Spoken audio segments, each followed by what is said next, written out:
শুরু হলো আরেকটি নতুন সকাল। সকাল কারো হয় সূর্য ওঠার আগে, কারো ঘুম বেলা গড়িয়ে ভাঙলেও দিন কিন্তু বসে থাকে না। সকালে তাই আপনাদের সাথে নিয়ে শুরু করতে চাই একটি চমৎকার দিন।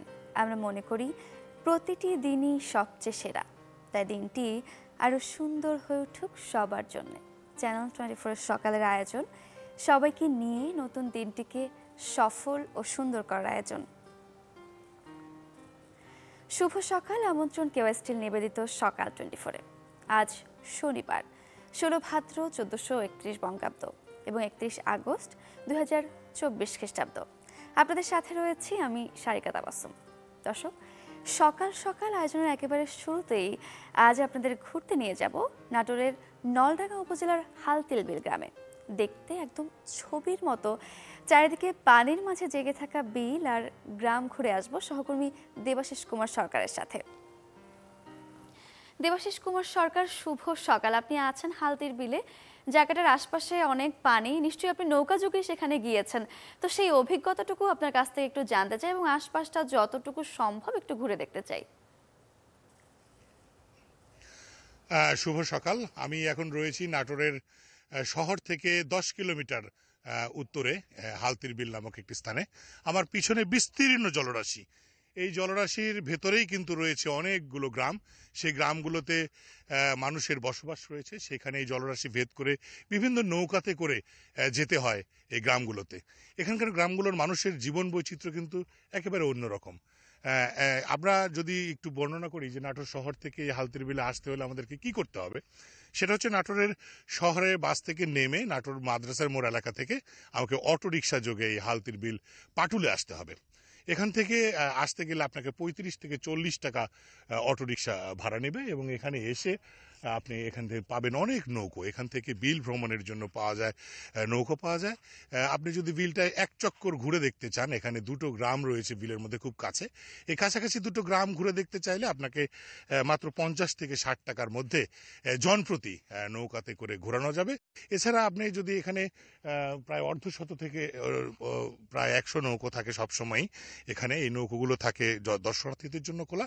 এই নৌকোগুলো আপনারা চুক্তি ভিত্তিতে, ঘন্টা চুক্তি অথবা দিন চুক্তিতে ভাড়া নিতে পারেন। এখানে যারা দর্শনার্থীরা আসেন দেখতে, তারা এখানে মূলত এই নৌকোগুলোকে তারা গ্রুপ ভিত্তিকে ভাড়া নেন এবং তারা এই বিলের বিভিন্ন পয়েন্ট ঘুরে দেখেন। এই গ্রামগুলোর আতিথেয়তাও আপনি মুগ্ধ হতে পারেন। এই গ্রামের যে বিভিন্ন চা স্টল রয়েছে, বাড়িঘর রয়েছে, এই সমস্ত জায়গায় ছোট ছোট দোকানপাট গড়ে উঠেছে এই পর্যটনকে কেন্দ্র করে। এই বর্ষা মৌসুমের যে কয়েক মাস পানি থাকে, সেই পানিতে কিন্তু এই উত্তরাঞ্চলের বিভিন্ন স্থান থেকে দর্শনার্থীরা এখানে আসেন এবং এই যে অথই জলরাশির যে একটা সৌন্দর্য, এটা তারা উপভোগ করেন। বিশেষ করে এই অঞ্চলের দরিদ্র পীড়িত মানুষগুলো কিন্তু সেই দূরের যে সমুদ্রের স্বাদ গ্রহণ করা, সেটা অনেকেই বাধাগ্রস্ত হয় অর্থনৈতিক কারণে, নানাবিধ অসঙ্গতির কারণে। কিন্তু তাদের সেই দুধের স্বাদ ঘোলে মেটানোর যে একটা প্রচেষ্টা, সেই প্রচেষ্টাটা কিন্তু বিমুখ করে না প্রাকৃতিক এই সৌন্দর্য। এখানে আমরা দেখতে পাই যে বিলের যে বাতাস আসলে যে উত্তাল জলরাশিতে ঢেউ সৃষ্টি হয়, সেই ঢেউকে অনেকেই সমুদ্রের ঢেউয়ের সঙ্গে তুলনা করেন এবং এখানে এসে অবগাহন করেন, সাঁতার কাটেন, এই বিলের পানিতে তারা স্নান করেন, সকালের যে স্নিগ্ধ সৌন্দর্য সেটা ভোগ করেন এবং বিকেলের যে পাখি ডাকা যে সন্ধ্যা, এই সন্ধ্যার মনোমুগ্ধকর পরিবেশও কিন্তু এখানকার মানুষদেরকে, এখানে ঘুরতে আসা পর্যটকদের কিন্তু মুগ্ধ করে। বিশেষ করে এই অঞ্চলের যে হালতির বিল এবং চলন বিলের একটা বিস্তীর্ণ অঞ্চলে, যেখানের যে অবাধ মানে বিদেশি পাখিগুলো আছে, পরিযায়ী পাখিগুলো আছে, সেই পাখিগুলোর সৌন্দর্য কিন্তু বিকেল হলে বাড়তে থাকে, তাদের আনাগোনা বাড়তে থাকে, সে তাদের কিচিরমিচির ডাক, সেগুলো কিন্তু মানুষদেরকে মুগ্ধ করে। এছাড়া এই অঞ্চলের মানুষজন তারা মাছ শিকার করেন এই বিলের মাঝে এসে। এখানে কিন্তু কৃষি প্রধান একটি অঞ্চল, আপনারা জানেন। এই অঞ্চলে দুটো সৌন্দর্য রয়েছে, এক কৃষি প্রধান সৌন্দর্য গ্রীষ্মকালের, আর এক বর্ষাকালের অপার এই পানির সৌন্দর্য। এই দুই সৌন্দর্য মিলেমিশে একাকার হয়ে থাকে এখানকার মানুষের জীবনযাত্রার সঙ্গে। আমরা যদি চলন বিলের এবং হালতির বিলের বিভিন্ন পয়েন্টের ঘোরার কয়েকটি জায়গার কথা উল্লেখ করতে পারি, সেটা হচ্ছে যে আমরা গুরদাসপুর থেকেও চলন বিলের একটি পয়েন্টে, বিলসা পয়েন্টে গিয়ে সেখানেও কিন্তু ভ্রমণ করতে পারি।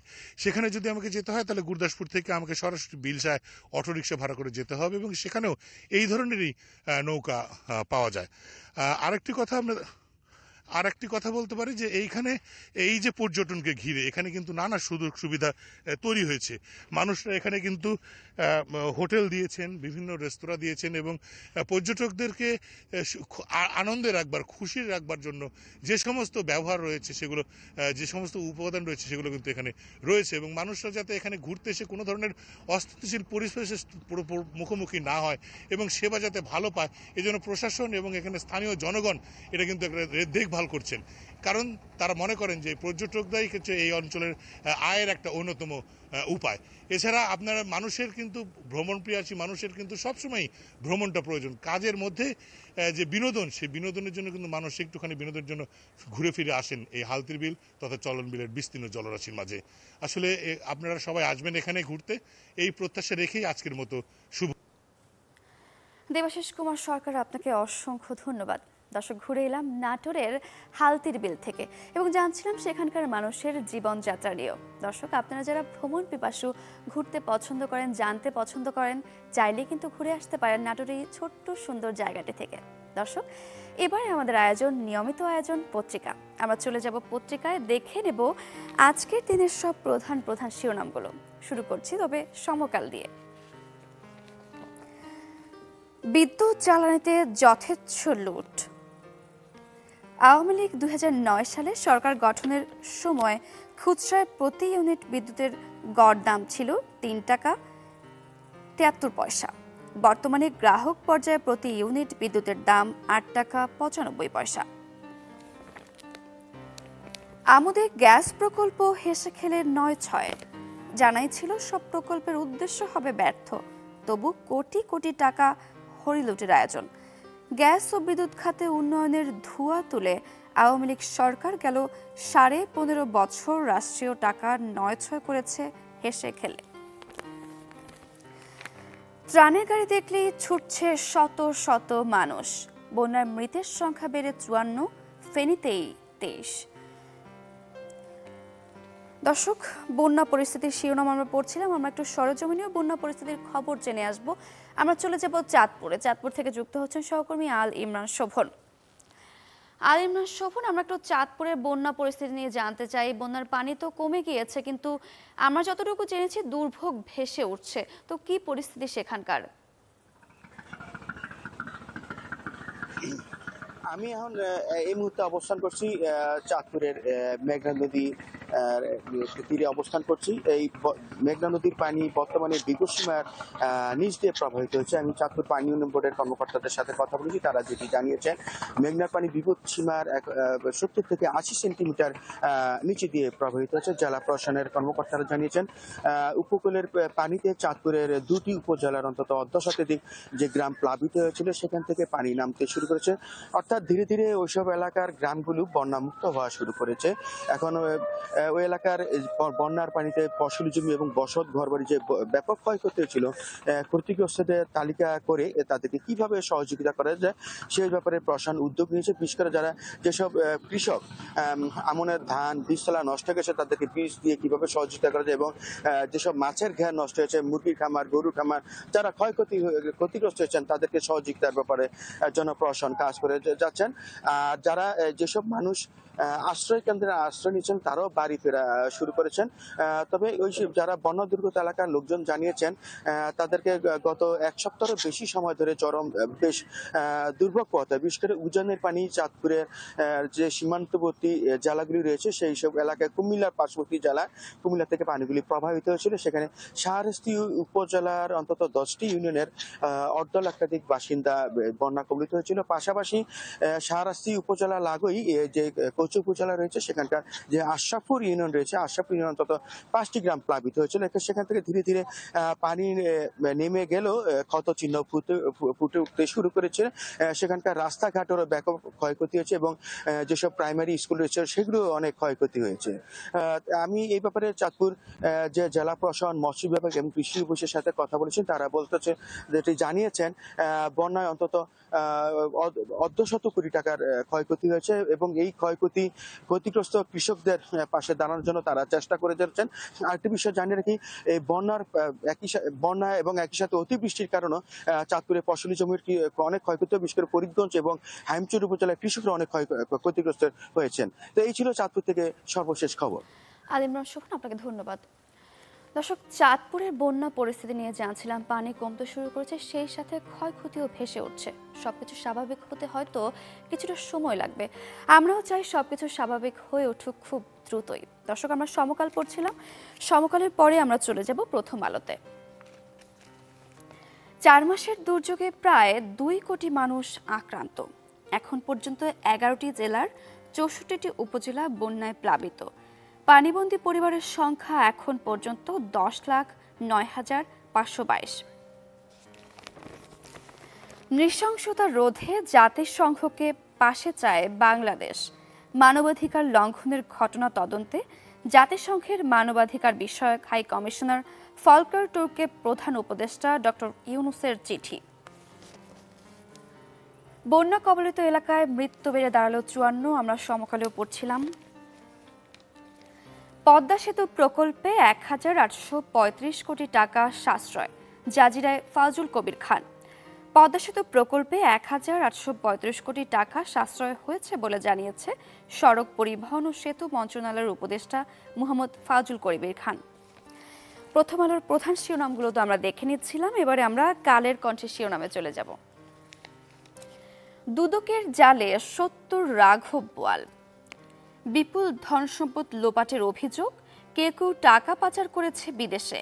পাইপলাইনে আরও শতাধিক শীর্ষ প্রভাবশালী। বাদাম বিক্রেতা 500 কোটি টাকার মালিক। কখনো ভবঘুরে, কখনো আবার টোকাই নামে পরিচিত। একসময় রাস্তায় বাদাম বিক্রি করতেন, কাজ করতেন অন্যের জমিতে। পড়ালেখা না করায় স্বাক্ষর করতে শেখেননি। সেই দিনই জমির দালালি করতে গিয়ে হাতে যেন পেয়ে যান আলাদিনের চেরাগ। কাণ্ডারিহীন 39 বিশ্ববিদ্যালয়ে যোগ্য উপাচার্য পাওয়া যাচ্ছে না। একটি পাবলিক বিশ্ববিদ্যালয়ে রাষ্ট্রপতি বা আচার্য কর্তৃক মনোনীত উপাচার্য না থাকলে উপ উপাচার্য দায়িত্ব পালন করেন। দুজনই না থাকলে ট্রেজারার দায়িত্ব পালন করেন। কিন্তু অন্তর্বর্তীকালীন সরকার দেশের দায়িত্ব গ্রহণের পর শিক্ষার্থীদের দাবির মুখে জাহাঙ্গীরনগরের বিশ্ববিদ্যালয়ের উপাচার্য, উপ উপাচার্য, ট্রেজারার, রেজিস্ট্রার সহ প্রায় সব পদের গুরুত্বপূর্ণ ব্যক্তিরা পদত্যাগ করেছেন। তাই নিয়ে একটি শিরোনাম এখানে করা হয়েছে। কালের কণ্ঠের পরে আমরা দৈনিক ইত্তেফাকের প্রধান শিরোনামগুলোতে চোখ বুলিয়ে নেব। স্বাধীন দেশে কেউ গুম থাকতে পারে না। আন্তর্জাতিক গুম প্রতিরোধ দিবস পালিত। গুমের শিকার ব্যক্তিদের স্বজনদের অশ্রুতে সিক্ত শহীদ মিনার চত্বর। হারানো বাবাকে ফিরে পেতে চায় সন্তানরা। আজ প্রধান উপদেষ্টার সঙ্গে রাজনৈতিক দলগুলোর মত বিনিময়। সার্বিক পরিস্থিতি, দেশ সংস্কার এবং আগামী নির্বাচন নিয়ে রাজনৈতিক দলগুলোর সঙ্গে মত বিনিময় করবেন অন্তর্বর্তী সরকারের প্রধান উপদেষ্টা ডক্টর মোহাম্মদ ইউনূস। সরকার গঠন করলে গুমের বিরুদ্ধে আইন করব, তারেক রহমান। বিএনপির ভারপ্রাপ্ত চেয়ারম্যান তারেক রহমান বলেছেন, বিএনপি জনগণের ভোটে সরকার গঠন করলে দেশে আর কোনো ব্যক্তি যেন গুম না হয় তা নিশ্চিত করাতে জাতিসংঘ গৃহীত গুম প্রতিরোধ সংক্রান্ত আন্তর্জাতিক কনভেনশন অনুসারে প্রয়োজনীয় আইন প্রণয়ন করব ইনশাআল্লাহ। দৈনিক ইত্তেফাকের শিরোনামগুলো আমরা এক নজরে দেখছিলাম। সবশেষে আমরা চলে যাব বণিক বার্তায়।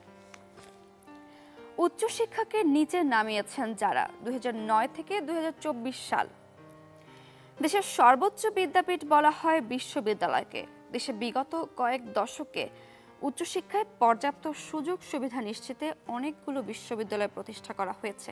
এর মধ্যে সবচেয়ে বেশি প্রতিষ্ঠা করা হয়েছে আওয়ামী লীগ সরকার আমলে গত 1.5 দশকে। দেশে এখন সরকারি বেসরকারি মিলিয়ে বিশ্ববিদ্যালয়ের সংখ্যা 163। আরেকটি ঘটনাবহুল আগস্টের পরিসমাপ্তি আজ। বাংলাদেশিদের জন্য ঘটনাবহুল ও রাজনৈতিক বাকবদলের আগস্ট মাসের সমাপ্তি ঘটেছে আজ। এই সময়ের মধ্যে ইতিহাসের সবচেয়ে ব্যাপক ছাত্র জনতার অভ্যুত্থানের সাক্ষী হয়েছে বাংলাদেশ। ধারাবাহিকভাবে কমে আসছে বৃহৎ শিল্প খাতের প্রবৃদ্ধি। গত 3 অর্থ বছরে দেশের অর্থনীতির বিনিয়োগ প্রাথমিক পণ্য আমদানি ও বিভিন্ন শিল্পের কাঁচামাল আমদানিও হ্রাস পেয়েছে। সিমেন্ট শিল্পের ক্লিংকার, টেক্সটাইল ও ইঞ্জিন চালিত মোটর শিল্পের উৎপাদনও নেতিবাচক ধারায় নেমে এসেছে। দর্শক, আমরা আজকের পত্রিকাগুলোর প্রধান প্রধান শিরোনামগুলো দেখে নিচ্ছিলাম। এবারের সময় হলো কেওএসটিএল নিবেদিত সকাল 24-এর ছোট্ট একটা বিরতির। ফিরছি আরও আয়োজন নিয়ে, আমাদের সঙ্গেই থাকুন। বিরতির পর আবার আমন্ত্রণ কেওএসটিএল নিবেদিত সকাল 24-এ। দর্শক, আয়োজনের এই পর্যায়ে আমরা একটু আবহাওয়া বার্তাটি জেনে নেব। গেল 2 দিন তাপমাত্রা বেশি থাকায় রাজধানী ঢাকাতে প্রচণ্ড গরম অনুভূত হয়েছে। অন্যান্য বিভাগগুলোর একই অবস্থা এবং আজও সকাল থেকে রাজধানী ঢাকা ভীষণ রৌদ্রোজ্জ্বল। আমরা একটু আজকের দিনের পূর্বাভাসগুলো জেনে নেব আজকে সারাদিনটি কেমন কাটবে। সেই সাথে গেল 24 ঘন্টার তাপমাত্রার রেকর্ডও আমরা এক ঝলকে জেনে নেব। ঢাকায় সর্বোচ্চ তাপমাত্রা ছিল 35.2 ডিগ্রি সেলসিয়াস এবং সর্বনিম্ন তাপমাত্রা ছিল 26.2 ডিগ্রি সেলসিয়াস। রাজশাহীতে সর্বোচ্চ তাপমাত্রা ছিল 35.4 ডিগ্রি সেলসিয়াস এবং সর্বনিম্ন 27.5 ডিগ্রি সেলসিয়াস। রংপুর বিভাগের সর্বোচ্চ তাপমাত্রা ছিল 35.5 ডিগ্রি সেলসিয়াস এবং সর্বনিম্ন তাপমাত্রা ছিল 28.2 ডিগ্রি সেলসিয়াস। ময়মনসিংহে সর্বোচ্চ তাপমাত্রা ছিল 35.2 ডিগ্রি এবং সর্বনিম্ন তাপমাত্রা ছিল 28 ডিগ্রি সেলসিয়াস। সিলেটের সর্বোচ্চ তাপমাত্রা ছিল 34.5 ডিগ্রি এবং সর্বনিম্ন তাপমাত্রা ছিল 26.5 ডিগ্রি সেলসিয়াস। চট্টগ্রাম বিভাগে সর্বোচ্চ তাপমাত্রা ছিল 34 ডিগ্রি এবং সর্বনিম্ন তাপমাত্রা ছিল 26 ডিগ্রি সেলসিয়াস। খুলনায় সর্বোচ্চ তাপমাত্রা ছিল 35.2 ডিগ্রি সেলসিয়াস এবং সর্বনিম্ন তাপমাত্রা ছিল 27 ডিগ্রি সেলসিয়াস। বরিশাল বিভাগে সর্বোচ্চ তাপমাত্রা ছিল 35.5 ডিগ্রি সেলসিয়াস এবং সর্বনিম্ন তাপমাত্রা ছিল 27.2 ডিগ্রি সেলসিয়াস।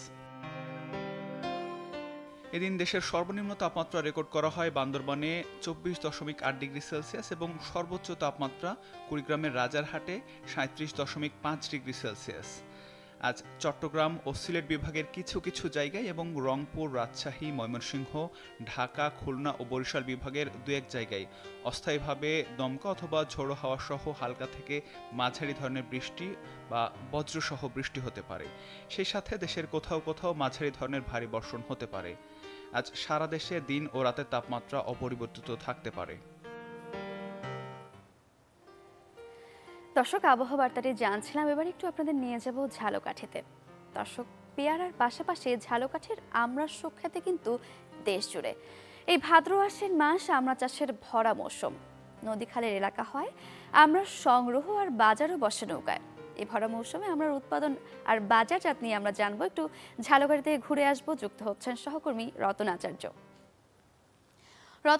শুভ সকাল। আমড়ার মৌসুম চলছে এবং আমরা যতদূর জেনেছি ঝালকাঠিতে আমড়ার বেশ বাম্পার ফলনও হয়েছে।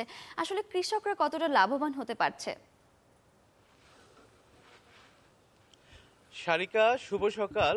আপনি জানেন যে আসলে আমরা মৌসুম শুরু হয়েছে। সেই আমরা মৌসুম শুরু হওয়ার সাথে সাথেই কিন্তু ঝালকাঠিতে ভাসমান যে আমরা বাজার সেটা জমতে উঠে শুরু করেছে। আমি এই মুহূর্তে রয়েছি ঝালকাঠির ভীমরুলি বাজারে, যেখানে আসলে এই আমরার ভাসমান বাজারটাই জমে। যেহেতু এখন সকালবেলা হওয়ার কারণে একটু বাজারটা কম জমলেও এই বাজারটাই কিন্তু শুরু হবে সকাল 10টা থেকে। কিন্তু এখানে জমজমাট অবস্থা শুরু হবে আমরার। তো বরিশালের আমড়া নামে যে আমড়া সুখ্যাতি রয়েছে, সেই সুখ্যাতির আমড়া কিন্তু আসলে এই ঝালকাঠি থেকেই আসলে বেশি যোগান দেওয়া হয়। এখন পেয়ারা সিজন শেষ, সেই শেষ মুহূর্তেই কিন্তু আসলে জমতে উঠে শুরু করেছে এই ভাসমান যে আমড়া বাজার, সেই আমড়া বাজার। অর্থাৎ ভাদ্র মাসের শুরুতেই এই আমড়া বাজারটা জমে ওঠে এবং টানা 2 মাস এই আমড়া বাজার চলে। আর এই সময়টা শুধু জলে কিংবা স্থলে সবখানেই কিন্তু তাজা আমড়ার সমারোহ দেখা যায় এবং এই বাজার থেকেই আমরা সংগ্রহ করে পাইকার যারা রয়েছেন বা ক্রেতা যারা রয়েছেন তারা সংগ্রহ করে সড়ক পথে অথবা নৌপথে বাংলাদেশের বিভিন্ন জায়গায় এই আমরা কিন্তু আসলে তারা সরবরাহ করে। আমি চেষ্টা করব একজন কৃষকের সাথে কথা বলতে। আজ আমি আপনার সাথে একটু কথা বলতে চাই। আসলে এই আমরার এবছর কি অবস্থা, আসলে মানে কেমন কি অবস্থা? আমরার অবস্থা মানে গাছে ফলন খুবই ভালো, কিন্তু আমরা বাজারটা আমরা ঠিক মতো পাচ্ছি না। দেশের যে সমস্যার কারণে, এই কারণে বয়েতে ব্যাপারীপত্র ঠিক মতো আসে না, এই কারণে আমরা বাজারটা ঠিক মতো পাচ্ছি না। কিন্তু আমরা ফলন আমাদের খুবই ভালো হয়েছিল, বন্যায় কিছু নষ্ট হয়েছে, তারপরও খুবই ভালো আছে আমরা। এখন আমরা মন কত চলতে, পাইকারি কত মন চলে? এখন 800 থেকে 1000 টাকা পর্যন্ত চলে। এই আচ্ছা, ঠিক আছে। আপনি যেভাবে শুনছিলেন, আসলে এখানে আসতে হলে বাংলাদেশের যেখান থেকেই আসুক, এখান থেকে ঝালকাঠির যে সদর, সেই সদরের যে ফায়ার সার্ভিস মোড়, সেই ফায়ার সার্ভিস মোড়ে এসে সেখান থেকে আসলে রিক্সা বা অটোতে সরাসরি ভীমরুলি বাজারে চলে আসা যাবে, যেখানে আসলে আধা ঘন্টা সময় লাগে। আর একটা ব্যাপার জানিয়ে রাখছি যে এই যে ভাসমান আমরা, যে আমরার ব্যাপারে আপনি কৃষক বলছিলেন যে আসলে এখানে এখন বর্তমানে 800 থেকে 1000 টাকা মন আসলে পাইকারি চলছে, এবং এই 800 থেকে 1000 টাকার মন কিন্তু আরো বেড়ে যেতে পারে যখন আমরার সিজনটা একটু শেষের দিকে যাবে, তখন কিন্তু আসলে শেষ হয়ে একটু বাড়তে পারে। কৃষি বিভাগের পক্ষ থেকে জানানো হয়েছে যে এই আমড়াটা আসলে যেহেতু মানে পচনশীল কম এবং ভোক্তাদের কাছাকাছি যেতে একটু সময় পাওয়া যায়, যে কারণে কিন্তু এই আমড়া লাভজনক একটা চাষ আসলে। আর কৃষি বিভাগ বলছে যে এবছর 602 হেক্টর জমিতে আসলে এই আমড়ার ফলন হয়েছে, এবং বাংলাদেশের দূর দূর দূরান্ত থেকে কিন্তু আসলে এই আমড়া চাষি ক্রেতা যারা রয়েছেন তারা কিন্তু এখান থেকে আমড়া সরবরাহ করেন এবং কেনেন, এবং এখান থেকেই কিন্তু আসলে বাংলাদেশের বিভিন্ন জায়গায় এই আমড়া সরবরাহ করা হয়। তো সারিকা, এই ছিল আমার কাছে এই আমড়া বাজার থেকে সর্বশেষ। রতন আচার্য, আপনাকে অসংখ্য ধন্যবাদ। দর্শক, ঘুরে এলাম ঝালকাঠির ভাসমান আমড়া বাজার থেকে। আমড়ার মৌসুম চলছে এবং এই বাজার মোটামুটি 2 মাস চলবে। আপনারা চাইলে এরই মধ্যে ঘুরে আসতে পারেন। দর্শক, আমড়ার বাজার ঘুরতে ঘুরতে আয়োজনের একেবারে শেষ পর্যায়ে চলে এসেছি। দেখা হবে নতুন দিনে নতুন সব তথ্য আর আয়োজন নিয়ে। সেই পর্যন্ত ভালো থাকুন, সুস্থ থাকুন, চ্যানেল 24 এর সাথেই থাকুন। শুভ সকাল।